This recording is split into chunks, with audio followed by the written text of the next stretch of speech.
છેલ્લા ઘણા વખતથી જોઈએ છે કે ટાટના વિદ્યાર્થીઓ હોય કે અન્ય જે લોકોને અન્યાય થયો હોય, માગણી હોય, તે લોકો ગાંધીનગર આવતા હોય છે, ઉપવાસ કરતા હોય, આંદોલન કરતા હોય છે, કોઈ નિરાકરણ આવતું નથી. તો લાગે છે કે તમે કૂચ કરશો, આદિવાસી સમાજ આવશે તો નિરાકરણ આવી જશે? તમે મનરેગા યોજનાની વેબસાઇટ ખોલશો, તમે પીએમ આવાસ યોજનાની વેબસાઇટ ખોલશો, બધું ઓનલાઈન છે. ડીડીયાપાડા 1 થી 10 માં હશે, એની હું ગેરંટી સાથે આપને કેમ છું. આદિવાસી સમાજ આજે દુઃખી છે, એના સૌથી જવાબદાર કોઈ હોય તો એ અમારા જેવા ચૂંટાયેલા ધારાસભ્ય અને સાંસદોના કારણે સમાજ દુઃખી છે. મેં તો ઘણા બધા એવા આગેવાનો નેતાઓ જોયા છે, કોંગ્રેસના હોય કે અન્ય પક્ષના, કે આવું કહેતા હોય કે હું ક્યાંય જવા નથી, વિચારધારા સાથે રહીશ, પક્ષ સાથે, પરંતુ સમય આવી જતા પણ રહેતા હોય છે. તમે નહીં જાઓ એની શું ખાતરી? કાલે ઉઠીને કોઈ આ પ્રકારની છેડછાડ અમારી સાથે કે અમારા લોકો સાથે કરશે તો ચોક્કસપણે સત્તામાં બેઠેલા લોકો સાથે અમે પાડા લેવાડી કરીશું.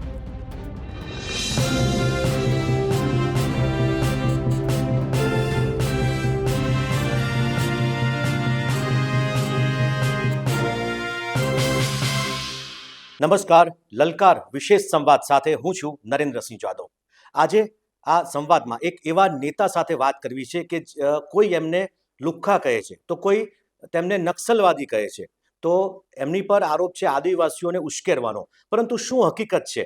આ જે નેતા છે તેઓ શું માની રહ્યા છે તે જ વિશે વાત કરીશું. અમારી સાથે જોડાયા છે આમ આદમી પાર્ટીના ધારાસભ્ય ચૈતરભાઈ વસાવા. ચૈતરભાઈ, લલકારમાં આપનું સ્વાગત છે. જી નમસ્તે. ચૈતરભાઈ, ખાસ તો તમે ધારાસભ્ય બન્યા લગભગ 36 મહિના જેવો સમય થઈ ગયો.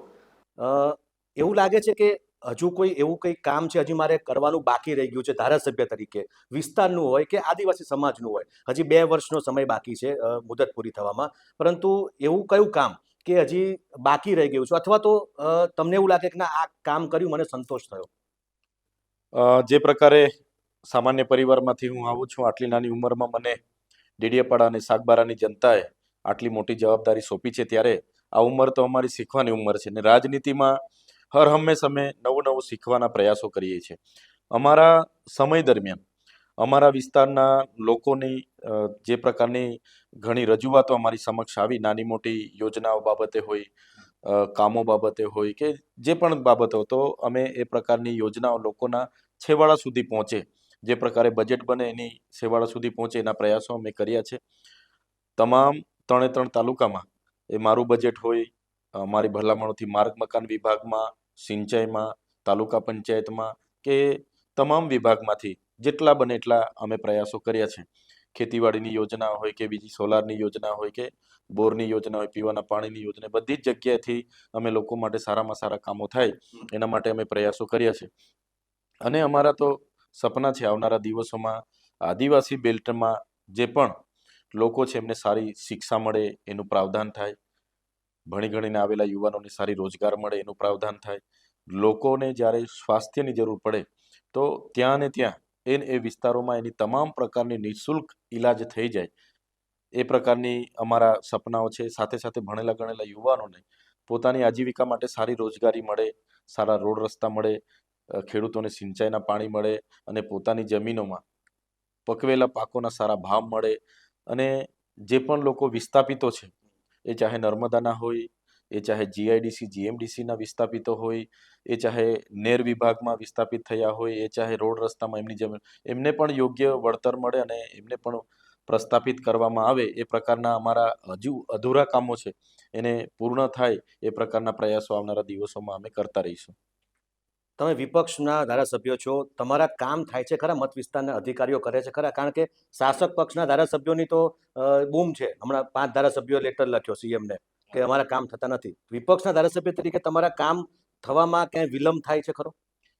જે પ્રકારે ગુજરાતમાં સરકાર એ ચાલે છે, તો વધુ પડતા ધારાસભ્ય એ શાસક પક્ષના હોય કે વિપક્ષના હોય, ધારાસભ્ય સાંસદોની બધાની જ ફરિયાદો રહેલી છે કે ભાઈ અમારું કહેલું અધિકારીઓ માનતા નથી, અધિકારીઓ એમનું મન ગમે એ પ્રકારના કામો મંજૂર કરે છે, બિનજરૂરી કામો મંજૂર કરીને એમના લાગતા વળગતાને ટેન્ડરો આપે છે, ભ્રષ્ટાચાર થાય છે, બધાની જ ફરિયાદો છે. એમાં શાસક પક્ષ હોય, વિપક્ષ હોય, બધાની જ ફરિયાદો અમે વિધાનસભામાં હોય, પ્રોટોકોલ વિભાગને હોય, અમે બધાને કરીએ જ છે ને થાય છે. રહી વાત અમારી, તો અમે વિપક્ષના ધારાસભ્ય હોવા છતાં અમે એક વહીવટી અધિકારી તરીકે રાજીનામું આપીને જાહેર જીવનમાં આવેલા છે. એટલે બજેટ જ્યારથી બને છે, દાખલા તરીકે આદિવાસી બજેટ બને છે ને ટ્રાઇબલ સપ્લાનમાંથી એ ગ્રાન્ટ આવે છે, તો એ અમને તમામ યોજનાની અમને ખ્યાલ છે, જાણકારી છે કે ભાઈ આ બજેટની આ રીતના સદર પ્રમાણે આ રીતનું આયોજન થાય ને અમે આયોજન આપીએ છીએ ને મંજૂર કરાવીએ છીએ. ટૂંકમાં તમને ગોળ ગોળ જવાબ ના આપી શકે. ના આપી શકે. અમે જાણીએ છીએ એની બિલકુલ. ટેન્ડર પ્રક્રિયા જાણીએ છીએ, અને મંજૂરી કઈ રીતના વહીવટી મંજૂરી એનું અમલીકરણ કોણ કરી શકે એ અમે તમામ એસ્ટીમેનોથી માંડીને બધું જ અમે એસવાર ભાવ પ્રમાણે અમે જાણીએ છીએ. એટલે અધિકારીઓ પર આજની તારીખમાં મારા મત વિસ્તારમાં ટીડીઓ, મામલતદાર, એસડીએમ હોય, એમના પર અમે તમામ અમલીકરણ પર સારામાં સારું કામ કરીએ છીએ. આજે પણ તમે ડેડિયાપાડામાં તમે મુખ્યમંત્રી સડક યોજનાની વેબસાઇટ તમે ખોલજો, તમે સોલાર પીએમ કુસુમ યોજના સોલાર યોજનાની વેબસાઇટ ખોલશો, તમે મનરેગા યોજનાની વેબસાઇટ ખોલશો, તમે પીએમ આવાસ યોજનાની વેબસાઇટ ખોલશો, બધું ઓનલાઈન છે. ડેડિયાપાડા 1 થી 10 માં હશે, એની હું ગેરંટી સાથે આપને કેમ છું. એટલે કહેવાનો મતલબ કે એકલા ચૈતર વસાવાના પ્રયાસથી નથી થયો, એમાં બધા સરપંચોનો પણ સહકાર છે, તાલુકા જિલ્લા સભ્યનો પણ સહકાર છે અને અધિકારીઓનો પણ સહકાર છે. પણ ધારાસભ્ય તરીકે મારા પ્રયાસ હંમેશા રહ્યા છે કે અમારા વિસ્તારના છેવાડાના વ્યક્તિ સુધી યોજના પહોંચે, કામ પહોંચે અને એનો વિકાસ થાય, એ પણ સમાનતાની ધારામાં આવે, એ પ્રયાસ મેં કર્યા છે. પરંતુ તમારી ઉપર ગુજરાતના આદિવાસીઓને ઉશ્કેરવાનો આરોપ છે. વારંવાર કહો છો પાડલિયાવાડી કરીશું, પાડલિયાવાડી કરીશું. એ શું? તમે જોયું હશે કે દેશ આઝાદ થયો, હમણાં આપણે 77મો પ્રજાસત્તાક દિવસની ઉજવણી કરી છે.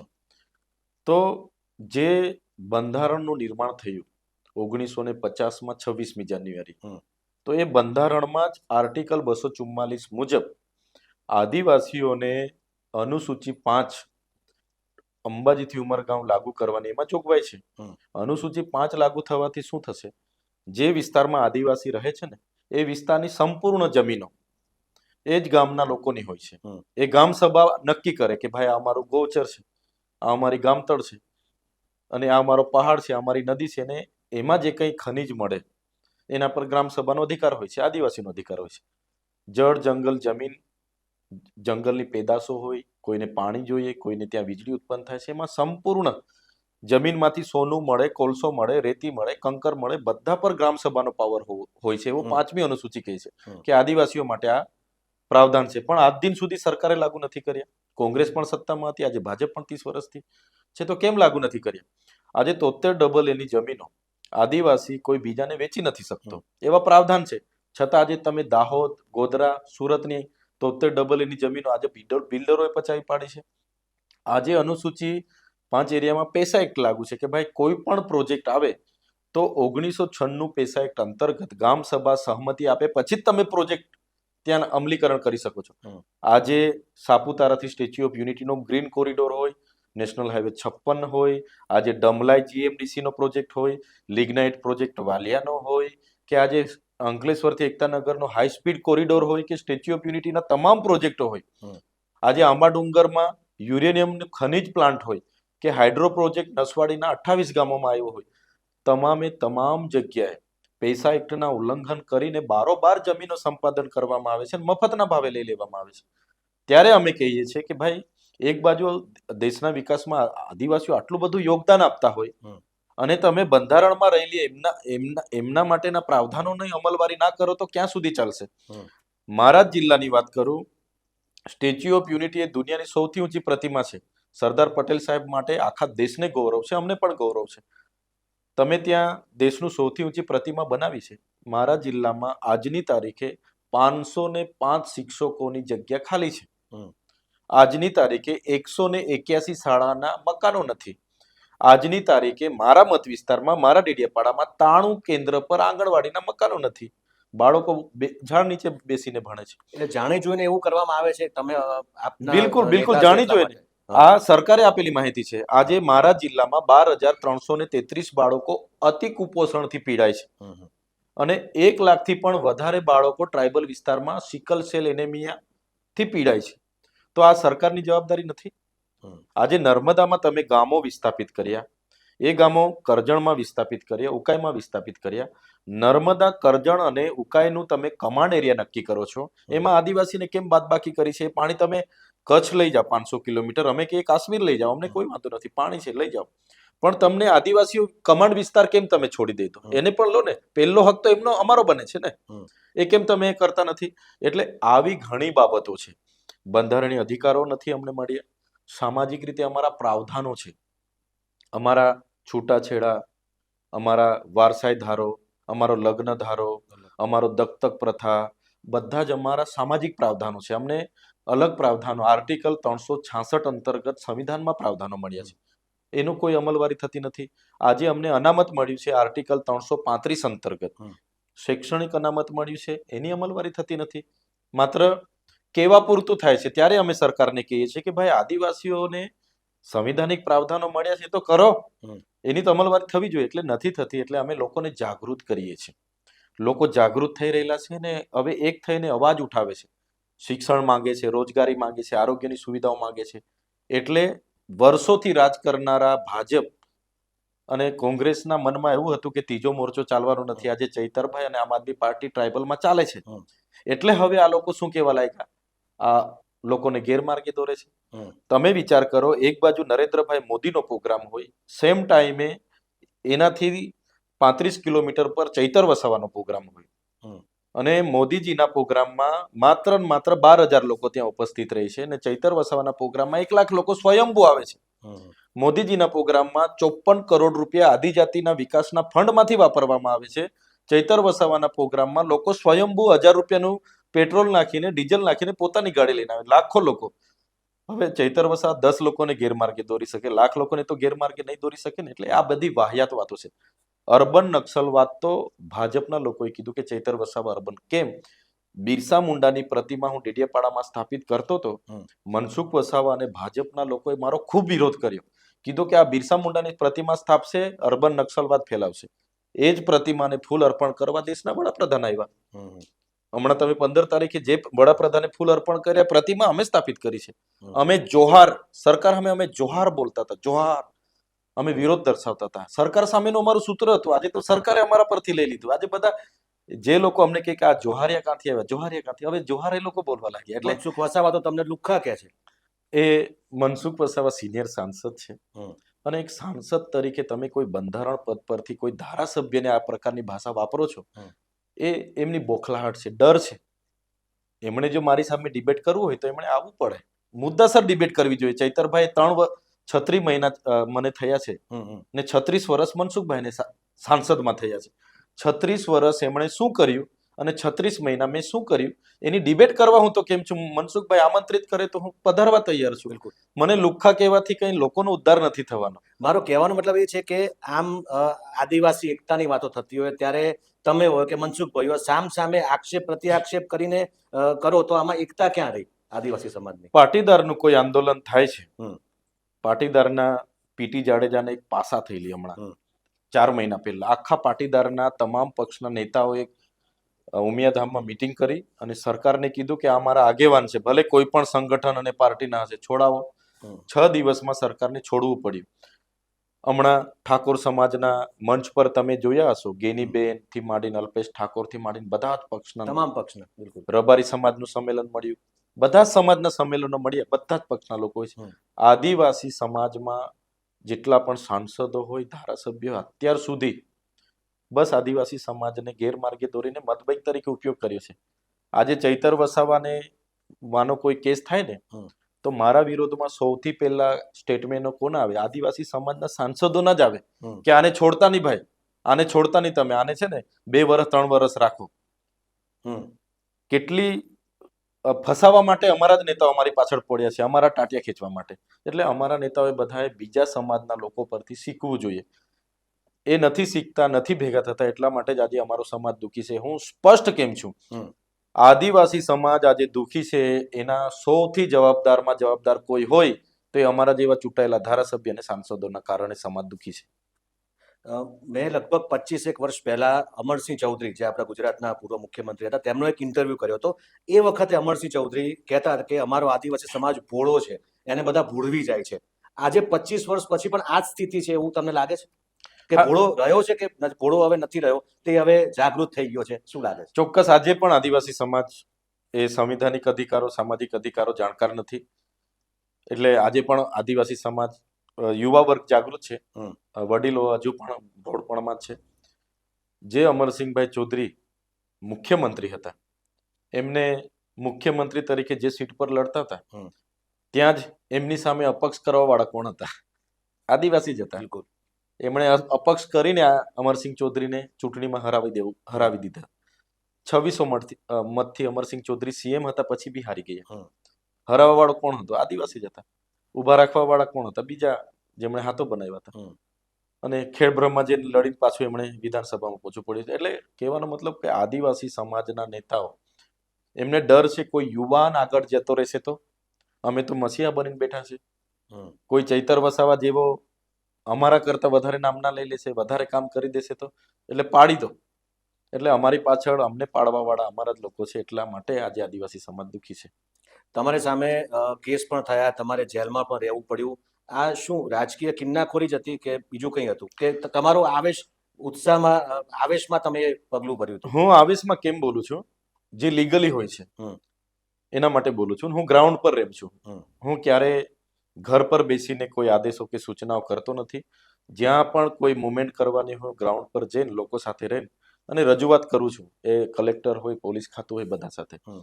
અને સિસ્ટમિક રીતે હું જે જાણું છું એ પ્રકારે સાચી વાત હું કરું છું. કેટલાકને નથી ગમતું, એટલે ત્યારે અમારા પર એફઆઈઆર થાય છે. હવે તમે વિચાર કરો, મારા પર તો કોઈ એક એફઆઈઆર પણ નહોતી. હમ. હું સીધો સાધો વિસ્તરણ અધિકારી, ખેતીવાડી અધિકારી હતો, સરકારી અધિકારી હતો. મારી સાથેના લોકો આજે ટીડીઓ છે. મારું ઘર પરિવાર, મારા બાળકો બધા જ ખૂબ સારી રીતે ચાલતું હતું. એગ્રી બિઝનેસ સેન્ટરો મારા બે ચાલતા હતા.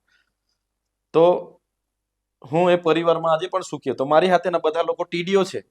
મારે નોકરી જ કરીને શાંતિથી, પણ મેં જોયું કે આદિવાસી સમાજ સાથે આ લોકો ચૂંટાયેલા નેતાઓ દગો કરી રહ્યા છે. હમ. ગ્રાન્ટ એમના લાગતા વળગતા વાપરે છે, પોતે માલામાલ થાય છે, સમાજ સુધી પહોંચતું નથી. મારે રાજનીતિમાં જઈને લોકોની સેવા કરવી જોઈએ. અને હું રાજનીતિમાં જેવો જાહેર જીવનમાં આવ્યો ને, એટલે 19 એફઆઈઆરો મારા પર થઈ છે. હમ. 19 એફઆઈઆરો થઈને 7 વખત મને જેલમાં નાખ્યો છે આ લોકોએ. એક વખત પાસા પણ કર્યા છે મને. રાજકોટ જેલમાં 94 દિવસ મને 2019ની લોકસભામાં રાખ્યું છે. 2023માં મારા પરિવારને 90 દિવસ સુધી રાખ્યો, મને 50 દિવસ સુધી જેલમાં રાખ્યો. અને જ્યારે લોકસભાની ચૂંટણી લડતો હતો ત્યારે મને નર્મદા જિલ્લામાંથી તડીપાર કરવામાં આવ્યો. ભરૂચમાં મારે 10 વાગ્યા પછી ભરૂચ છોડી દેવાનો એવો હુકમ કરવામાં આવ્યો. આજે પણ જે લોકોએ મને ધારાસભ્ય બનાવ્યો, જ્યાં મારી ઓફિસ છે, મારું ઘર છે, મારું ગામ છે, મારો પરિવાર છે, જ્યાં લોકોની મારી સેવા કરવાની, એમના સુખ દુઃખમાં મારે ઊભા રહેવાનું હોય, ત્યાં મને આજે જવા દેવામાં નથી આવતો. વિચાર કરો, પોલીસે એવું સોગંદનામું ને એવું માગણી કરી, બીજા લોકોમાં એવું સોગંદનામું રજૂ થાય કે આ વ્યક્તિ ગુજરાતની બહાર ન જવો જોઈએ, એ ગુજરાતમાં જ રહેવો જોઈએ, એવા સોગંદનામા થાય. મારામાં હું સોગંદનામામાં માગણી કરી કે આ વ્યક્તિ નર્મદા જિલ્લામાં ના રહેવો જોઈએ, એ બહાર જતો રહેવો જોઈએ. ઉલટું કરી મારામાં. તો મારા વિસ્તારમાં લોકોના સુખ દુઃખમાં હું ઉપસ્થિત નથી રહી શકતો, એની મને આજે દુઃખ છે. અને કાયદો અમારા માટે છે, શાસક પક્ષ માટે નથી. આજે હું ભાજપમાં જતો રહે તો મારા બધા કેસ નીલ થઈ જાય, બધી શરતો પણ હટી જાય. બોલાવે જ છે લોકો. તમને કેટલી વાર ઓફર આવી ભાજપમાંથી? પ્રદેશના જે તે વખતના પ્રમુખશ્રી સાથે હું 4 વખત એમને મળ્યો તો રૂબરૂ. શરૂઆતમાં એમણે ધારાસભ્યમાંથી રાજીનામું આપો એવું કીધું હતું. બાદમાં હું જેલમાંથી છૂટીને આવ્યો ત્યારે મને લોકસભા ભરૂચ લડવા માટે એમણે ખૂબ દબાણ કર્યું. એમના ધારાસભ્ય બી બધા ભરૂચ લોકસભાના ઉપસ્થિત હતા. છતાં મેં કીધું કે હું મારું નામ મારા પાર્ટીએ મારા પર ભરોસો મૂકીને જાહેર કર્યું છે, ઇન્ડિયા ગઠબંધનમાંથી જ લડીશ. હાર કે જીતે પછીની વાત છે, હું લડ્યો. અમારા બધા નેતાઓ જેલમાં હતા, મને કોઈ એટલું સમર્થન ના મળ્યું. કોંગ્રેસના અહેમદ પટેલના પુત્રી મુમતાજ પટેલ, ફેજલ પટેલે મારો ખૂબ વિરોધ કર્યો. કોંગ્રેસના ત્યાંના મહત્વના આગેવાનોએ મારો ખૂબ વિરોધ કર્યો. પછી બી મારા દમ પર લડ્યો. 5,22,461 મત મળ્યા મને. અને મનસુખભાઈ 85,600 મતથી આગળ હતા. મારે 43,44,000 મત ખૂટતા હતા. એમાં છોટુભાઈના દીકરા એ બીજા મતો બગાડ્યા. મહેશભાઈ વસાવા આખી બીટીપી લઈને ભાજપમાં ગયા, એમાં હું હાર્યો. બાકી તો લોકોએ મને નેતા તરીકે સ્વીકાર્યો હતો ને હું જીતવાનો જ હતો. એટલે મારી જે વિચારધારા છે, ભાજપે 30 વર્ષ સુધી અમારા લોકોનું નથી કંઈ કર્યું, તો હું ભાજપમાં કઈ રીતના આવું? અને મારા જવાથી કંઈ લોકોનો ઉદ્ધાર થોડો થવાનો છે. એટલે હું સમાજ સાથે રહ્યો. સમાજે કીધું કે તમે વિપક્ષમાં ગઠબંધનમાં લડ્યો, અને મને સંતોષ છે. ભલે હું હાર્યો, મેં ઘણું શીખ્યો છું. અને જ્યારે પણ આવનારા દિવસોમાં તક મળશે ફરી લડીશું.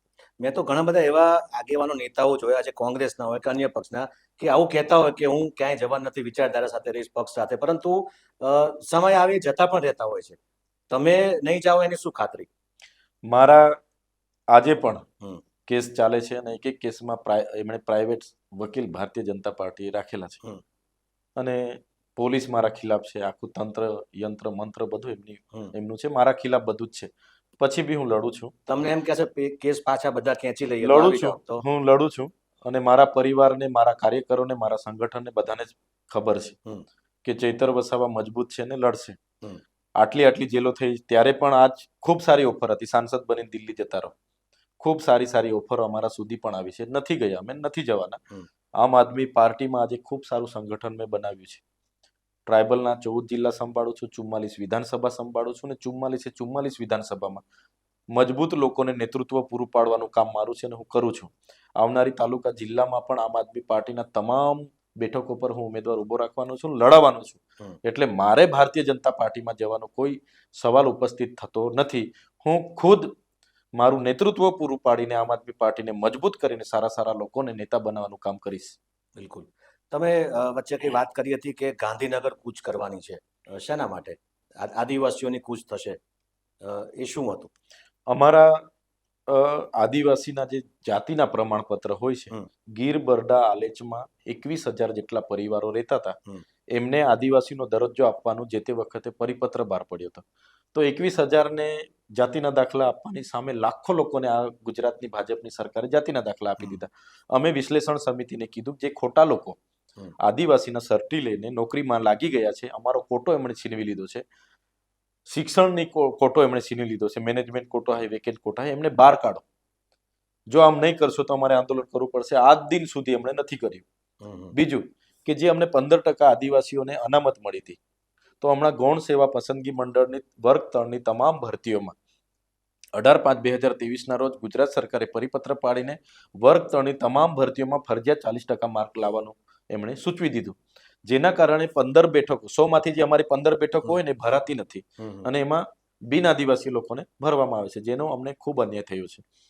એ જ પ્રકારે એ રદ કરવા માટે અમે માંગ કરી છે. વિશ્લેષણ સમિતિ ખોટા જાતિના દાખલાઓ જે પણ લોકો લીધા હોય એને શોધીને એમના પર કાર્યવાહી કરી એની માંગ કરી છે. જો આમ કરવામાં નહીં આવશે તો ચોક્કસપણે બજેટ સત્ર 2026ના વિધાનસભા સત્ર દરમિયાન અમે ગુજરાતના એ યુવાનોને પણ આહવાન કરીશું અને આદિવાસી સમાજના તમામ સંગઠનોને પણ આહવાન કરીશું.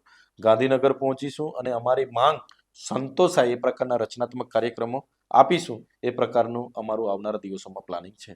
છેલ્લા ઘણા વખતથી જોઈએ છે કે ટાટના વિદ્યાર્થીઓ હોય કે અન્ય જે લોકોને અન્યાય થયો હોય, માગણી હોય, તે લોકો ગાંધીનગર આવતા હોય છે, ઉપવાસ કરતા હોય, આંદોલન કરતા હોય છે, કોઈ નિરાકરણ આવતું નથી. તો લાગે છે કે તમે કૂચ કરશો, આદિવાસી સમાજ આવશે તો નિરાકરણ આવી જશે? આજે 30 વર્ષના શાસનમાં બધાની માંગો પૂરી થઈ જવી જોઈએ. આજે ગાંધીનગર એ પાટનગર આખું રણ સંગ્રામ બની ગયેલું છે, રણનું મેદાન થઈ ગયું.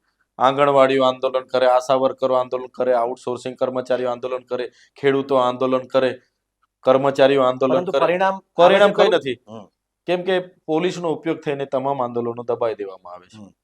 તો જે પણ લોકો આંદોલન કરે, ગઈ વખતે અમે વિદ્યાર્થીઓને લઈ પોસ્ટ મેટ્રિક શિષ્યવૃત્તિ માટે વિધાનસભાનો ઘેરાવો કર્યો હતો ને એનું પરિણામ અમને મળ્યું છે. સરકારે ઝૂકવું પડ્યું. જે પરિપત્ર એમણે બહાર પાડ્યો તે ફરી ખેંચવો પડ્યો.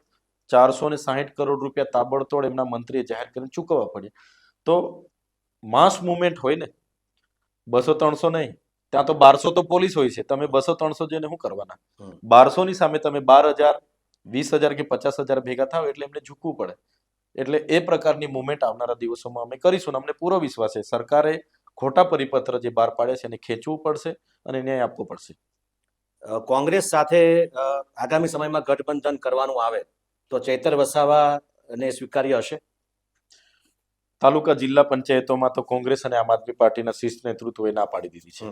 આવનારી વિધાનસભામાં ગુજરાતમાં 30 વર્ષથી ભારતીય જનતા પાર્ટીના શાસનને સત્તામાંથી દૂર કરવા માટે ગઠબંધન બંને પાર્ટીઓ કરે તો અમારી સહમતિ હશે, એમાં સ્વીકારી રહેશે.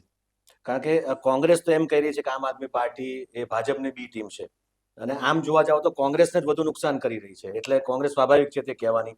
આવા સંજોગોમાં બંને પક્ષ ભેગા થાય તો તમને લાગે છે કે ખરેખર પરિણામ મળે? ચોક્કસ બંને પક્ષ ભેગા થાય હમ. તો જે મત ડિવાઈડ થાય છે ના થાય ને. ભાજપના મત તો એમના અકબંધ હોય છે, બીજા જે એના એન્ટી મત હોય એ જ ડિવાઈડ થાય છે ને, એક થાય તો ચોક્કસ 2027ના વિધાનસભામાં ગઠબંધન થવાથી ફાયદો થઈ શકે છે. એક રીતે જોવા જઈએ તો ગ્રામ્ય વિસ્તારોમાં અત્યારે આમ આદમી પાર્ટીનું સંગઠન કદાચ આપને કહો છો બીજા આગેવાનો કહે છે તે પ્રમાણે મજબૂત થઈ રહ્યું છે, જેવો દાવો છે આપનો. શહેરી વિસ્તારમાં સંગઠન મજબૂત કેમ નથી થતું આપનું? શહેરી વિસ્તારમાં અમે અમારા પ્રયાસો તો છે જ, અમે મહેનત કરીએ છીએ.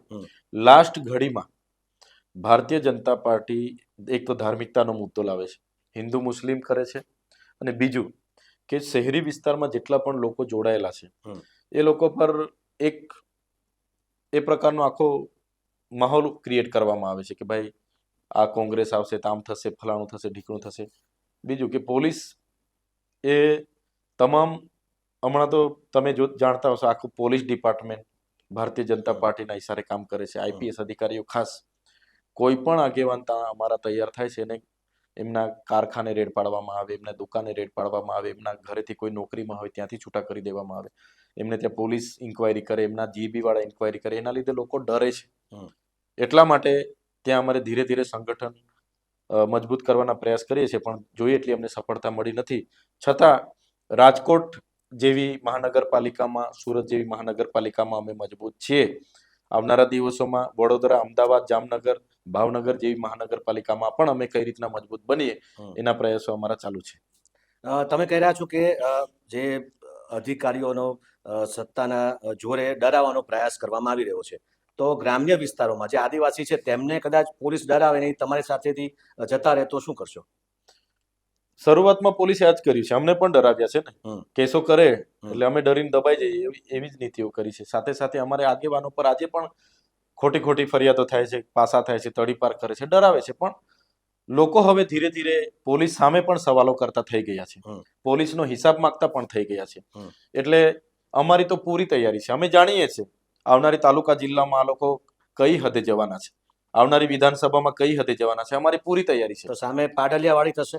બિલકુલ, આજે લોકો તૈયાર છે. અમે જે પ્રકારે તમે જોયું હશે કે પાટલિયામાં લોકો વેઠી વેઠીને ઠાયકા, એમણે ત્યાં કોઈ સરકારી પ્રોપર્ટીને નુકસાન થોડું થવાનું. પાડોલિયામાં કઈ સરકારી પ્રોપર્ટીને નુકસાન થવાનું હતું? લાઠીચાર્જ કરવો પડ્યો, 27 ટીયર ગેસના સેલ છોડવા પડ્યા, 50 રાઉન્ડથી વધારે ફાયરિંગ થયું. તો લોકોએ પછી ઉશ્કેરવા જ પડે. લોકો પછી ઉશ્કેરાઈને આ પાડલિયાવાળી જ કરે. આવનારા દિવસોમાં પણ આદિવાસી વિસ્તારમાં જેટલા પણ દબાશે ને દબાવશે તો સ્પ્રિંગ જેવા લોકો ઉછળવાના છે. જેટલા રબરને ખેંચશે આ લોકો, એ રબર તૂટવાનો જ છે. એટલે હવે જનતા જાગૃત છે. કાલે ચૈતર વસાવા સાથે કઈ અનહની ઘટના ઘટે છે, પોલીસ કે એમની સરકાર મારી સાથે ખોટી રીતે મને ફસાવે છે કે મારા પર ખોટી એફઆઈઆર કરીને જેલમાં નાખે છે, તો ખૂબ મોટો આક્રોશ લોકોમાં છે. અમે પણ કહીશું, બીજા પણ કહેશે, પણ લોકો એ આક્રોશ ખાડવાના નથી. લોકો રસ્તા પર ઉતરી પડશે. એટલે આવનારા દિવસોમાં સરકાર આવી ભૂલ ના કરે કે અમારા જેવા લીડરોને આ પ્રકારને એ કરે. અમને તો કોઈ વાંધો નથી. અમને તો જેલ 3 મહિના, 4 મહિના, 5 મહિના, 2 વર્ષ રાખશે ને અમને, અમારું પરિવાર કઈ ભૂખે નથી મરવાનું. લોકો ખેતી કરે છે અમારા લોકો બી. પણ હવે લોકો બધી નોંધ લે છે. એ એકદમ તેલની ધારથી ઝીણવટથી જોઈ રહેલા છે. કાલે ઉઠીને કોઈ આ પ્રકારની છેડછાડ અમારી સાથે કે અમારા લોકો સાથે કરશે તો ચોક્કસપણે સત્તામાં બેઠેલા લોકો સાથે અમે પાડલિયાવાળી કરીશું. આભાર ચૈતરભાઈ, લલકારમાં સંવાદમાં વાત કરવા બદલ. તો ચૈતર વસાવા કહી રહ્યા છે કે જે રીતે આદિવાસી સમાજ હવે જાગૃત થયો છે અને જો દબાવવાની તેને કોશિશ કરવામાં આવશે તો આદિવાસી સમાજ શાંત નહીં રહે. અમારો આ સંવાદ તમને કેવો લાગ્યો તે કમેન્ટ બોક્સમાં જરૂર જણાવશો, અને અમારી લલકાર ન્યૂઝને લાઇક કરજો, શેર કરજો અને સબસ્ક્રાઇબ જરૂર કરજો. નમસ્કાર.